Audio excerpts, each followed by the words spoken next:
The Duchess of Sussex has been tipped to restart her lifestyle blog The Tig. Meghan ran the popular blog before she married Prince Harry, but shut it down shortly before they married.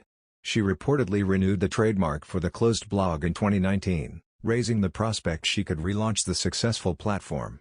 Royal expert Neil Sean said that the Sussexes think now would be a very good time to kickstart the Tig, citing a very good source. He claimed the motivation behind the purported move is all thanks to Gwyneth Paltrow. Her Goop wellness brand, which has made the actress more money than her Hollywood career, according to Mr. Sean. Meghan's advisors reportedly think she could easily eclipse Ms. Paltrow. Prior to stepping down as senior working royals, Mr. Sean claimed the Sussexes would not have been able to do the blog. The return of the Tig would clearly indicate Meghan finding her voice again, a theme she emphasized in the couple's interview with Oprah Winfrey. Former Suits actress Meghan retired from acting upon her marriage to Harry in 2018. Having filmed 7 seasons of the American legal drama. She was no stranger to being in the limelight, regularly giving interviews during her time on the hit show. One such interview in 2017, by which point her and Harry's relationship was public knowledge, risked being the death knell for the relationship, according to royal author Ms. Levin. Meghan gave an interview to Vanity Fair magazine in 2017, before she was engaged to Harry. She offered an insight into how press intrusion had affected her. She gave a later interview with the magazine around the broadcast of the 100th episode of Suits. In the interview, she opened up on the relationship with Harry, and said, "We're a couple, we're in love. There will be a time when we have to come forward and present ourselves. But this is our time. This is for us. It's part of what makes it so special."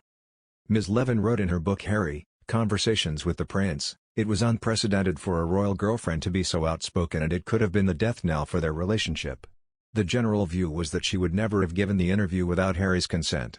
She claimed, official palace sources dodged the question of whether Harry approved or not of her interview by merely saying he was aware of it. Perhaps Meghan took him by surprise when she confessed about the interview but shrewdly picked her time carefully and, besotted as he was, he accepted what she'd said. The Queen, meanwhile, has been urged to strip Meghan of her Duchess title by Republican Congressman Jason Smith.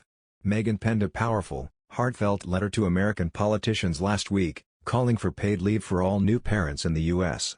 In the letter, which she wrote as a mom and not an elected official, recalled her own childhood and addressed the sacrifice working Americans must make not just in pursuit of the American dream, but simply the dream of stability.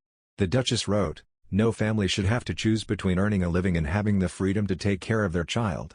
Congressman Smith told, "Ms. Markle's latest interference in U.S. politics reignites the question in my mind as to why the royal family does not simply strip her and Harry officially of their titles, particularly since she insists on sending this under the pretense of being the Duchess of Sussex."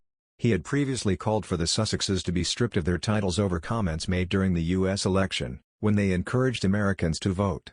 Meghan finished the letter by saying it is about putting families above politics.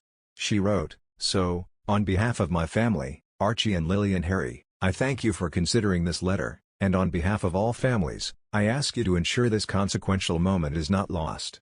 Another news, the Duke of Sussex reportedly felt helpless after learning the news in his LA home thousands of miles away, and he's been checking in non-stop to ensure his grandmother is feeling better, an unsubstantiated source told US Weekly.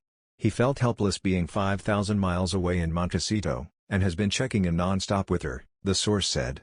The source alleges Harry feels guilty about not saying goodbye in person to Prince Philip, who died in April, and said he would never forgive himself if the same thing happened with his beloved grandmother. The Duke is even planning a return to the UK this year to see his family for Christmas. It's claimed he is hoping to go back home for Christmas with Meghan, if not before, so that the Queen can finally get to meet Lilibet and see Archie again.